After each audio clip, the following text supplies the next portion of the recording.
très très grand moment parce que ça fait, depuis qu'elle a pris l'âge de 90 ans, chaque année, je disais, ma mamie va avoir 100 ans et c'est un jour que j'attendais avec impatience. J'ai vraiment pris le temps de participer, d'organiser cette journée parce que j'y tenais. C'est une fierté d'avoir une mamie qui a 100 ans. Ça fait très très plaisir, malgré la famille n'est pas au complet parce qu'il y en a qui sont en métropole, il y en a qui ont des obligations professionnelles. Mais la petite partie qui est là, c'est pour nous, puisqu'on ne se voit pas souvent, ça a été pour nous un moment de rencontre et de partage. J'ai sollicité la municipalité pour le prêt d'une salle. Ils ont très bien collaboré. Je leur ai demandé de nous fournir des chaises et des tables qu'ils ont tout de suite aussi collaboré. La mairie a très très bien participé. Je suis fière quand même. Je ne suis pas une baïfienne, je suis bastérienne, mais de source de baïf. Et je suis fière quand même d'avoir vu qu'une municipalité s'est donnée de cœur joie à participer à un événement aussi important pour la commune. Alors c'est une très grande famille, c'est une très très grande famille. Moi je ne les connais pas tous, mais j'en connais et je sais que c'est une très très grande famille. Oui, que du bonheur. Beaucoup de bonheur. Et il y a longtemps que j'attendais ça. Oui, on a même pleuré. Parce que donc voilà, c'était émouvant. Surtout quand ma tante a parlé. Si elle pouvait rester 2 ans encore, ça aurait été super. Le maire a dit 20 ans, mais moi je dis 2 ans. Moi je dis 2 ans. 2 ans. Parce qu'il faut donner 2 ans, 2 ans, 2 ans. Il ne faut pas donner un seul coup, 10 ans. Et entouré de ses enfants, petits-enfants. Et pour toi, il en manque. Et il en manque. Il en manque.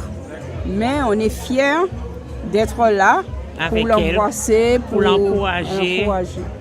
C'est une collectivité de toutes les solidarités, particulièrement de celles et de ceux qui ont tant donné à la Guadeloupe.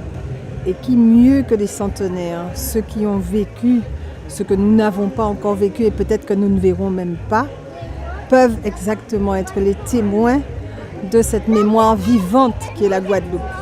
Quand je vois cet après-midi Victoire, Marie-Albertine, mais on l'appelle Victoire, et c'est vrai que son petit nom lui va très bien, Victoire Minos, qui a pratiquement tout fait, qui a élevé pratiquement seul ses 16 enfants, dont 8 lui sont restés, et ces 8 sont accrochés à elle. Mais il n'y a pas que les 8 enfants de Victoire Minos, il y a aussi les 44 petits-enfants, les arrière-petits-enfants, les arrière-arrière-petits-enfants. 5 générations sont ici là pour célébrer une mémoire vivante, mais une mémoire vivante de travailleuse et de sagesse.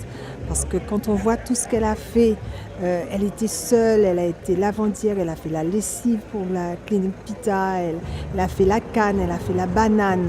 Elle était vraiment, elle a même participé, contribué à l'élaboration de l'aérodrome, qui est un aérodrome départemental d'ailleurs au Baïf.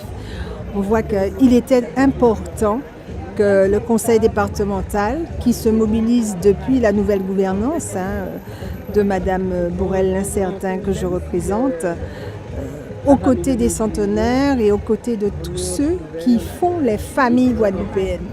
Et Victoire Minos est un symbole d'une famille guadeloupéenne qui sait que le talent vient par le travail, que la sagesse est au cœur des hommes et qu'il faut aller de l'avant malgré les difficultés. C'est un symbole, mais c'est aussi une leçon de vie pour nous. En tout cas, nous sommes fiers d'être aux côtés des centenaires et de la municipalité de Baïf qui, à chaque fois qu'il y a un centenaire, n'hésite pas à nous solliciter parce que nous sommes la solidarité en Guadeloupe. Comme j'ai dit à Madame Victoire, les autres communes ne peuvent pas dire autant que Baïf parce qu'en fait, nous avons recensé et je crois que notre recensement est bon. Je crois qu'avec l'année 2018, depuis 2000, ça nous fait 24 centenaires pour la commune de Baïf. Donc, Madame Victoire, pour l'année 2018, c'est la deuxième. Et comme je disais, arrivé à cet âge-là, cela veut dire qu'on a eu une hygiène de vie, une santé à peu près correcte, mais surtout un équilibre de vie, une stabilité, et pour pouvoir gagner en sagesse et sérénité pour arriver jusqu'à cet âge-là. Donc la longévité aujourd'hui, on se doit de la, de la soigner dans la mesure où, avec l'évolution de la médecine, les personnes âgées vivent plus longtemps, Donc il faut les chérir, il faut les encadrer, mais il faut surtout les aimer, les soutenir, combattre l'isolement et pouvoir les garder à domicile le plus longtemps possible dès que les moyens le permettent. Parce qu'on sait aujourd'hui justement, avec la longévité, il y a un problème, les enfants sont en métropole, les enfants travaillent et quelquefois les personnes âgées se retrouvent seules. Donc il faut combattre cet isolement, combattre la solitude pour leur permettre de vivre sereinement jusqu'à cet âge-là. Eh bien oui, elle en a beaucoup, elle en a beaucoup. Elle a eu 16 enfants, 8 vivants, et je crois qu'il y a des arrière-petits-enfants. Et il me semble, m'a-t-on dit, la 5e génération. Donc c'est une grande famille, et aujourd'hui elle se retrouve avec tout le monde, pratiquement tout le monde à ses côtés.